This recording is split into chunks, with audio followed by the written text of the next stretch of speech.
Bonjour, mon nom est Mélanie Robin, travailleuse sociale à la santé publique de l'Estrie, à l'équipe d'intervention positive. J'ai le plaisir d'être accompagnée de ma collègue Andrea Benjamin-Boucher, psychoéducatrice. Salut, Mélanie. Bonjour, Andrea. Nous avons aussi avec nous Mathieu Allard, psychoéducateur dans les écoles du Centre du service scolaire des Hauts-Cantons. Bonjour, Mathieu. Salut, Mélanie. Mathieu et Andrea travaillent de concert dans les mêmes écoles depuis plusieurs années. Oui. Aujourd'hui, on a la chance d'avoir un invité qui a une grande expertise en neurosciences et qui pourra nous aider à faire la lumière sur le fonctionnement et le développement d'un cerveau sain et en santé chez nos jeunes. Alors, de ce pas, allons accueillir notre invité, le Dr David Fortin, neurochirurgien, neuro-oncologue, chercheur en oncologie, professeur en médecine et auteur.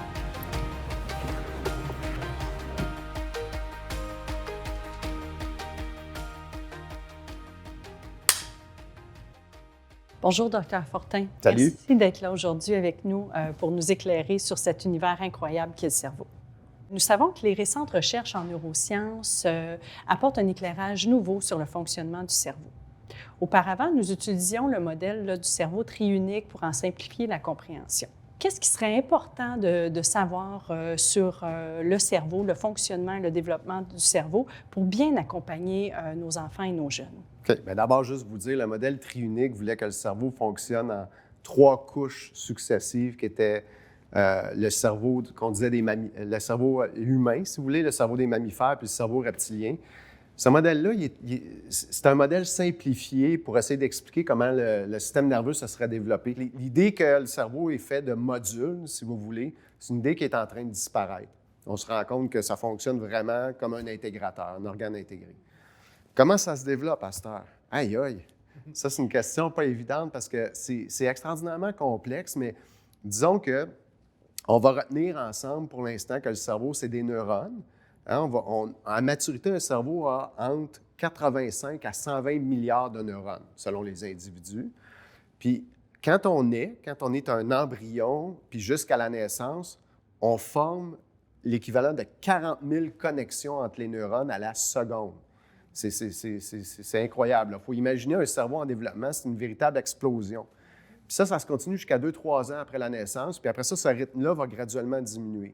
À terme, le cerveau, on va s'entendre sur un chiffre, 100 milliards de neurones, puis chacun de ces neurones-là a, en moyenne, 10 000 connexions avec d'autres neurones, tant et si bien que dans un cerveau en maturité, il y a 4 fois 10 à la 15, ou 4 suivis de 15 zéros, connexions entre les neurones. À l'âge de l'adolescence, on continue à faire des connexions, puis en fait, on en fait trop. Puis à un moment donné, bien, quand on arrive à l'âge de l'adolescence, puis qu'on commence à utiliser notre cerveau pour des activités préférentielles, là, on va faire des choix. Puis en fait, c'est le cerveau qui fait des choix, qui va décider de garder certaines connexions, certains neurones, puis de se débarrasser des connexions qui n'auront pas été utilisées. Je vous donne un exemple. Moi, j'ai toujours rêvé de faire du piano quand j'étais jeune. Malheureusement, ce n'est jamais arrivé.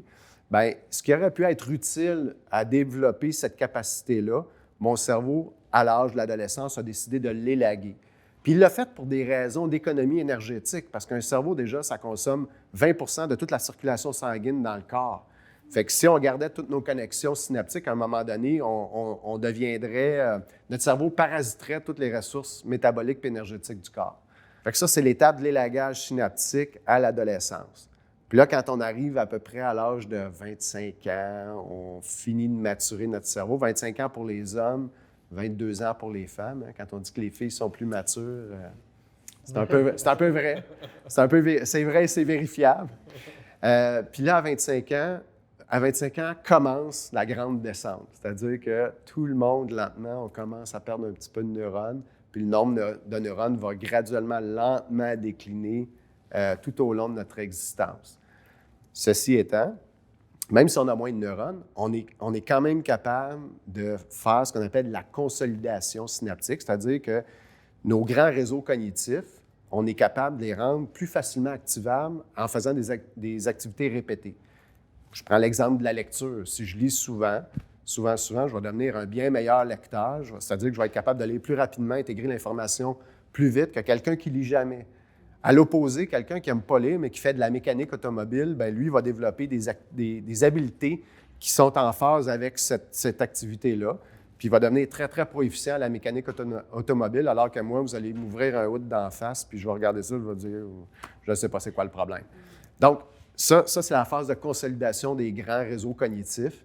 Puis là, à mesure qu'on avance en âge, bien, on perd un petit peu, on l'a dit, on perd de neurones, fait qu'on perd en flexibilité cognitive. Donc, la capacité d'acquérir des nouvelles informations puis de nouveaux apprentissages va en diminuant. Fait que je vous dirais que c'est un peu ça, la maturation du cerveau à terme, puis le vieillissement du cerveau au fil de la vie, là.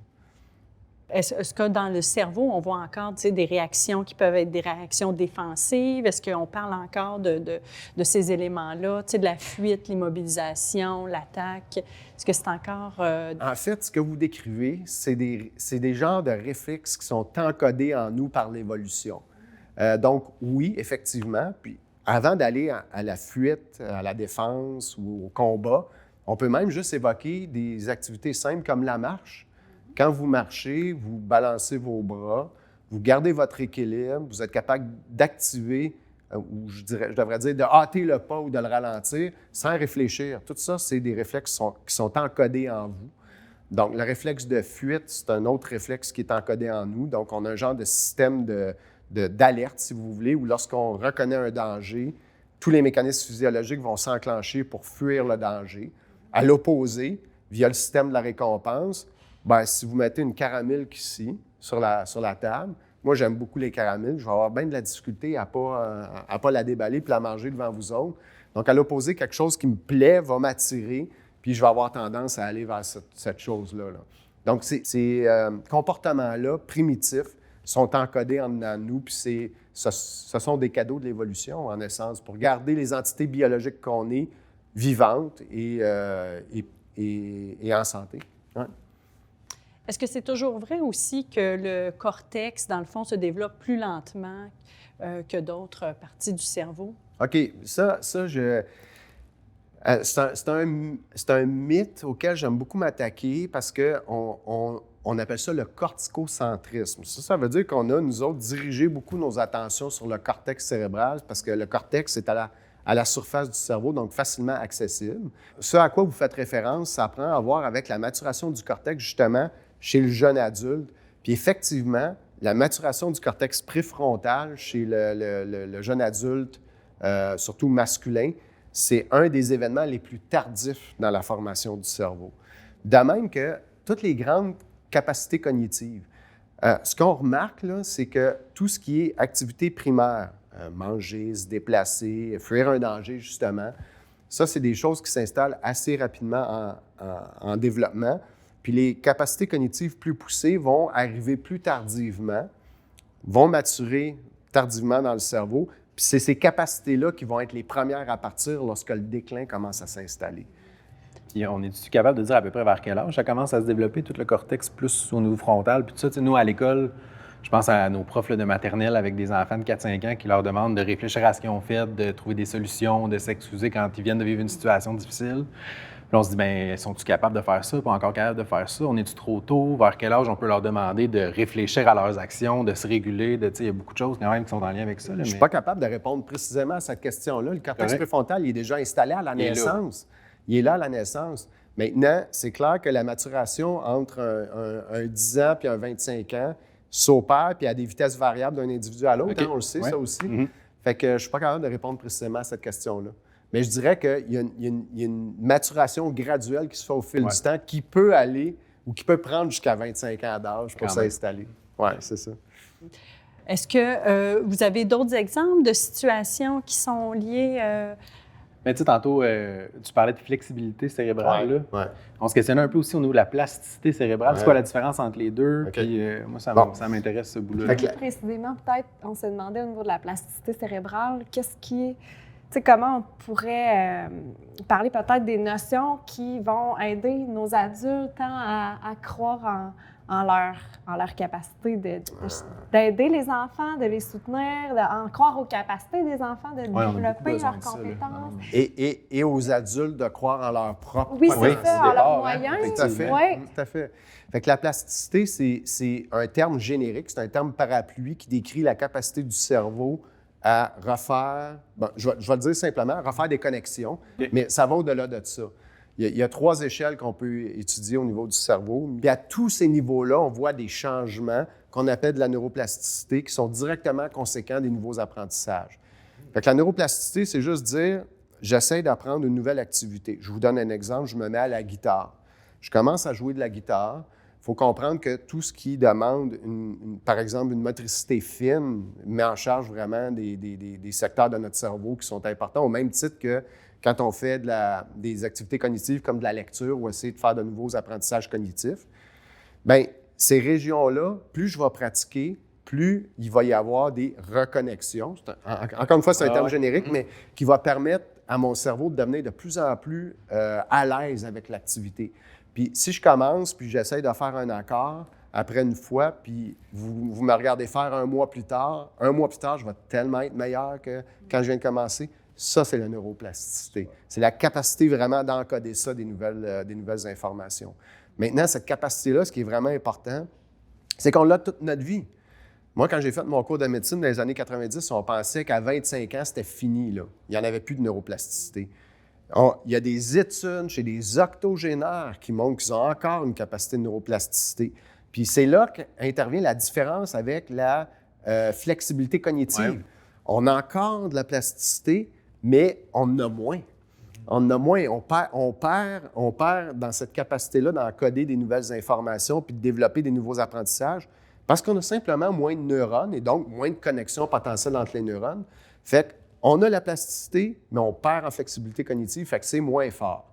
Je reviens avec mon exemple de la guitare. Je mets un jeune de 5 ans sur une guitare, puis je mets un dude de 50 quelques années sur une guitare.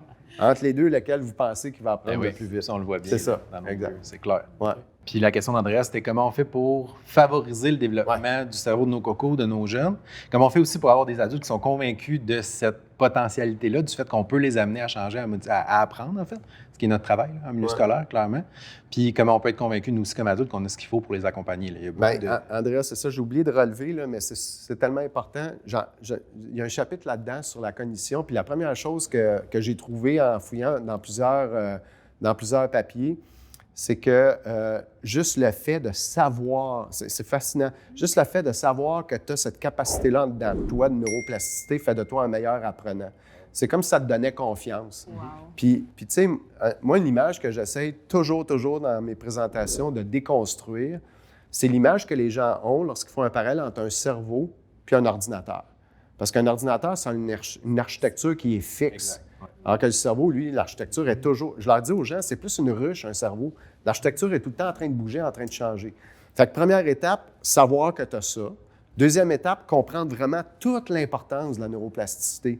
Puis tu sais, comprendre cette importance-là, ça veut dire, quand on revient à nos jeunes comme parents, puis on regarde nos enfants, bien, si on laisse nos enfants passer tout leur temps à faire des jeux vidéo, par exemple, puis on va négliger la lecture, il faut comprendre que nos jeunes sont en train de mettre en place leur réseau cognitif, leur potentiel cognitif. Puis s'ils ne le déploient pas maintenant, ils vont avoir un déficit cognitif qui est directement relié à ce retard d'installation de ces grands réseaux-là. Puis ça peut les suivre toute leur vie. Puis ça, il y a des études très, très claires qui le démontrent. Dans le cerveau, on est capable d'imager les connexions entre les neurones dans certains grands réseaux. Puis c'est clairement étudié et démontré qu'un enfant qui ne lit pas, qui lit presque pas, puis un enfant qui passe beaucoup de temps sur des médias numériques, ces réseaux cognitifs de lecture et d'écriture, parce que ça va ensemble, cette affaire-là, ils vont être sous-développés. Puis là, ce qui est terrible, c'est que la lecture, la capacité de le lire, c'est un des paramètres fondamentaux de la réussite scolaire. Fait que si on n'a pas de capacité à lire ou si on néglige cette capacité-là, bien, ça va les suivre toute leur vie dans toutes les sphères de leurs activités. Là. Fait que les exposer le plus possible à de la lecture, à de l'écriture, à tout ça, rapidement, c'est quelque chose qui va permettre effectivement de favoriser la réussite scolaire puis tout ça. On a quand même du pouvoir là-dessus en milieu scolaire comme adulte. Là, puis on essaie d'accompagner les parents par rapport à ça aussi. Puis je pense que on constate certaines choses actuellement. Là, moi, je remarque beaucoup que nos jeunes arrivent en maternelle 4 ans. Il y a comme un retard qui s'est accumulé là où on a de la misère à se l'expliquer. Puis il faut convaincre nos profs qu'ils ont encore du pouvoir à les rendre là, à les amener capables d'apprendre, capables de faire leur lecture puis tout le reste. Mais c'est intéressant de comprendre comment ça fonctionne, comment ça se développe, puis à quoi il faut les exposer, en fait. Dans le fond, c'est de l'exposition. Puis je rajouterais sur ton message, je dirais qu'il n'est jamais trop tard. Puis la preuve de ça, c'est qu'il y a des études, puis là, je reviens avec mes octogénaires. Il y a des études qui ont démontré que des gens qui n'ont jamais eu à manipuler, par exemple, des engins de recherche sur le net, quand tu les formes à faire ça, l'intérêt apparaît, ils deviennent cognitivement plus engagés. Puis quand on réussit à installer ça chez des octogénaires qui commencent à montrer des déclins cognitifs, on est capable de renverser le déclin cognitif. Fait qu'imagine-toi chez des enfants. Donc, il n'est jamais trop tard. Génial. Ouais. Moi, ce que ça me fait penser quand j'entends les discussions qu'on a, c'est, tu me diras si je me trompe, mais j'ai comme l'impression qu'on a certains enseignants, justement, parce que tu dis, plus on en est conscient de cette neuroplasticité-là, plus on a de la facilité à apprendre parce qu'il y a comme il y a quelque chose qui embarque avec ça, une espèce d'un espoir de je suis capable d'y arriver. Puis moi, pour travailler souvent avec des enseignants, pour les côtoyer et tout ça, ce que je vois souvent de nos enseignants, nos enseignantes, c'est que, par exemple, ils ont des phrases fétiches, là, des espèces de mantras là, qui placardent les murs avec, puis qui s'affairent à répéter, puis répéter aux élèves. Là. Maintes et maintes fois, des centaines de fois même. Mais c'est un peu dans l'idée, finalement, de la neuroplasticité, de dire, écoute, je sais, moi, que tu es capable, puis j'ai envie que tu saches que tu es capable, peu importe d'où tu pars, peu importe ce qui s'est passé dans ta journée, si tu t'y mets, si on s'y met ensemble, là, on va y arriver. Tu sais, ils répètent, puis j'ai l'impression qu'ils prennent aussi souvent la tangente de la persévérance. Hein? On parle beaucoup de persévérance, puis j'ai l'impression que ce qu'on se nomme là, avec la neuroplasticité, ça vient rajouter du sens autour de cette notion de persévérance-là, avec laquelle on travaille beaucoup dans les écoles. Hein? Puis il y a plein de messages. Puis là, quand je parle de phrases, je pourrais nommer des phrases rapidement, là, mais tu sais, rien n'est facile, mais tout est possible. Tu sais, ces messages-là, là, tu fais de ton mieux, c'est ce qui importe. Quand ils le répètent, on dirait qu'il y a quelque chose qui naît. Puis ce que j'aime de ce que j'entends présentement, c'est que non seulement, quand on est en train de travailler la persévérance, par le biais de la neuroplasticité et des explications, ce que je comprends, c'est que oui, on va venir travailler ça chez l'enfant, mais que par le fait même, on va venir rajouter de la confiance aux adultes qui travaillent fort auprès de ces jeunes-là. On leur redonne confiance qu'il y a possibilité à tout moment de renverser la vapeur puis de développer les capacités. Oui, puis je trouve que tout ce que tu viens de dire comme message, c'est tous des messages qui sont super fondés. Parce que quand on regarde là, dans les théories de l'apprentissage, là, la première affaire, c'est que, il faut aimer ça. OK? Il faut aimer ça. Pas d'intérêt. Si tu n'as pas d'intérêt puis tu n'aimes pas ça, puis tu t'engages contre toi là-dedans, ça risque de ne pas fonctionner. 2, la répétition, le fait de répéter. Hein, c'est le même qu'on finit par consolider des nouveaux acquis. Puis 3, cette espèce de positivisme-là par rapport à la neuroplasticité, dire, pour le vrai, dans la vie, tu es une éponge, tu es capable. Ton cerveau, là, il est capable, il peut tout faire, ton cerveau. Bon, il ne faut pas exagérer. Là. On le sait qu'il y a des gens qui ont des talents qui sont un peu... prédisposés. Oui, il y a des prédispositions génétiques, c'est ça. Mais une fois qu'on a dit ça, tout le monde a la capacité d'apprentissage. Fait que tous les messages que tu viens de dire, c'est des messages qui ont non seulement une valeur positive, mais qui ont une valeur scientifique. C'est vrai. Tout ça, c'est vrai. Fait que c'est super. Tu féliciteras tes enseignants. Oui, exact. En ce sens. On est à la bonne place. Là. Absolument.